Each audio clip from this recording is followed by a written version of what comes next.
साहिबगंज जिला अध्यक्ष सह विधायक प्रतिनिधि बरकत खान की अध्यक्षता में सूबे के ग्रामीण विकास विभाग मंत्री आलमगीर आलम के आवास पर उलगुलान न्याय महारैली को लेकर इंडिया गठबंधन दलों के कार्यकर्ताओं की एक बैठक आहूत की गई है।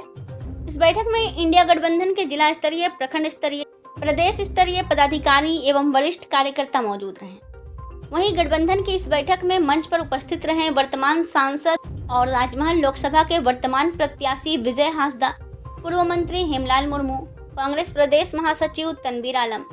नजरुल शाह। इस बैठक का मुख्य उद्देश्य है कि इंडिया गठबंधन के द्वारा आगामी 21 अप्रैल को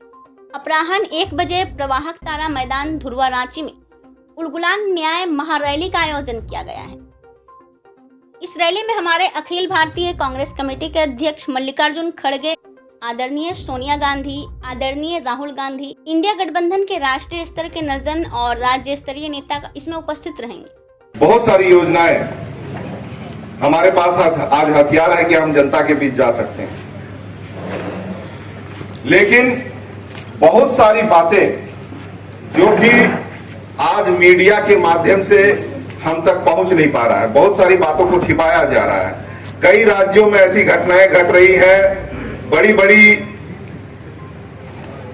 घटनाओं को अंजाम देने के बाद भी उनको जो है मीडिया लाइमलाइट में आने नहीं दिया जा रहा है। आज ये सुप्रीम कोर्ट का दबाव रहा कि इतना बड़ा घोटाला, मैं कह सकता हूं कि सदी का इतना बड़ा घोटाला, इलेक्टोरल बॉन्ड और 8,000 करोड़ अगर उनके खाते में कहिए कि कंपनी द्वारा व्हाइट में आया है, तो ये कहिए कि ब्लैक में कितना आया होगा उसका कोई गिनती नहीं है। तो आज उससे हम पैसे में लड़ नहीं सकते, ये बात तो समझ में हम लोग को आ रही है, लेकिन जनता आज हमारे साथ है। ये धीरे धीरे अब बीजेपी को भी समझ में आने लगा है।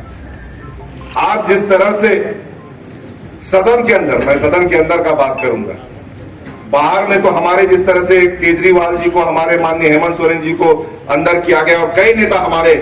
महागठबंधन दल के कई राज्य के अभी जो है जेल के अंदर है। सदन के अंदर जिस तरह का व्यवहार इस बार के सदन में हुआ,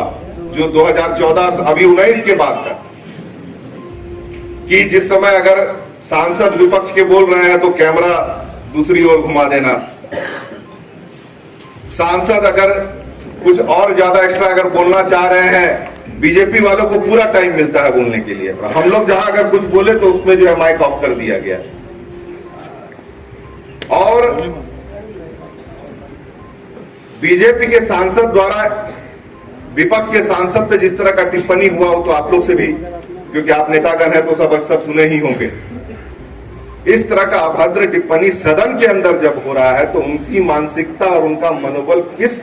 ऊंचाई पे अभी है, तो ये बात को समझने की जरूरत है कि सिर्फ राजमहल लोकसभा ही नहीं, हमें झारखंड के अंदर जितना सीट निकालना है कि बीजेपी जो है आपका केंद्र में काबिज फिर से ना हो पाए। क्योंकि जो तैयारी और जो इनकी सोच है और जिस तरह से केंद्र एजेंसियों का दुरुपयोग हो रहा है, अगर सदन में के अंदर सांसद नहीं बोल पा रहे हैं, हमारे मुख्यमंत्रियों को अगर जेल भेजा जा रहा है, आने वाले समय में आप न्याय की उम्मीद बिल्कुल नहीं कर सकते। सबसे ज्यादा फोकस अगर राजमहल लोकसभा में इस झारखंड के अंदर किया गया और सबसे ज्यादा भयभीत किया गया, एनआरसी के द्वारा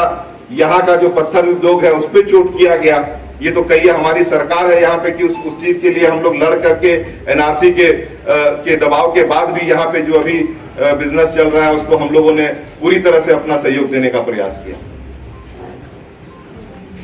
तो हर तरह से जो दबाव और जिस तरह का प्रेशर, सिर्फ राजमहल लोकसभा ही नहीं, आपके जितने भी नेतागण हैं, तो संबंध जो है कहिए, चाहे वो झारखंड हो, बिहार हो, और भी कहीं आपके मित्र बंधु साथी हैं, संदेश एक से दूसरे, दूसरे से तीसरे, और जो चीज मीडिया में नहीं आ रहा है उसको हम लोग जो है नेतागण मिलकर के जितना दूर फैला सके। क्योंकि ये 2024 का इलेक्शन बीजेपी के लिए एक तरह से कहिए लिटमस टेस्ट है, क्योंकि 10 साल के अंदर में जिस तरह का उन्होंने गंदगी फैलाया है, जितने जितने बड़े बड़े जो आपके ऑफिसेस हैं, कई ऐसे कोर्ट के फैसले होने के बाद कई ऐसे जो है जो आपके जजेस रहे उनको बहुत बड़े बड़े पदों में जो है आपका स्थापित किया गया। हर एक जगह पद के दुरुपयोग के साथ और वैसे वैसे लोगों को जगह पे बैठाया जा रहा है, जैसे कि आज हेमंत सोरेन जी के लिए भी, कि उनका डेट पे डेट बढ़ते जा रहा है, लेकिन जो है उसका सुनवाई नहीं हो पा रहा है। कितना आरोप है कि अभी तक जो है पन्ना पे लिख करके कोर्ट में पेश नहीं किया जा पा रहा है। तो इस सरकार की जो सोच है